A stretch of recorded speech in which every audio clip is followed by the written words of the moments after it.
Water is the essence of life. We play, we drink, we create with water. We survive next to water and associate it with our home. The Logan River watershed is home to over 50,000 people and many taxa of fish, mammals, and reptiles. Recreation on the Logan River consists of fishing, kayaking, swimming, and hiking along its banks. The most important aspect of the Logan River is its quality. Quality of life is directly related to the quality of our water. The quality of recreation is also related to the availability of water and its quality. As water quality diminishes, so does our standard of living, including recreational opportunities. Agriculture advances and thrives when supplied with clean water. Clarity terms the healthiness of our water and its species richness.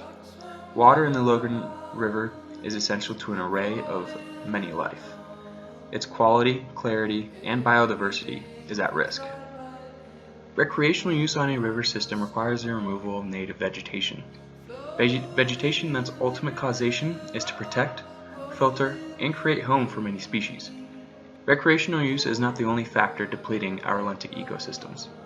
Construction of roadways, agricultural farming, and pasteurizing of land takes water and important vegetation from vital ecosystems.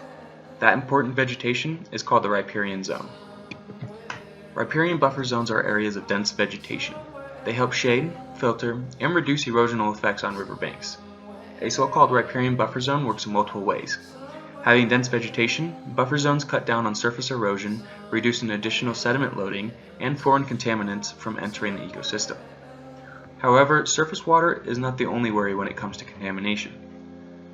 Unconfined groundwater will regularly enter a river or stream so long as it is on a gaining water table. Contaminants, like pesticides sprayed on agricultural farms, will enter groundwater, thus directly entering our rivers and streams. Riparian zones with large shrubs and trees with which roots and appendages can penetrate deep into the soil act like vacuums and additional filters before entry into streams and rivers. These zones also provide support for river and stream banks which continuously succumb to erosion. Penetrating roots act as a stronghold for soil and withstand the strong forces of flowing water. Advances to such areas in the aspect of agricultural use are the direct influences on biodiversity among plants and animals, with which directly correlate with successful farm growth.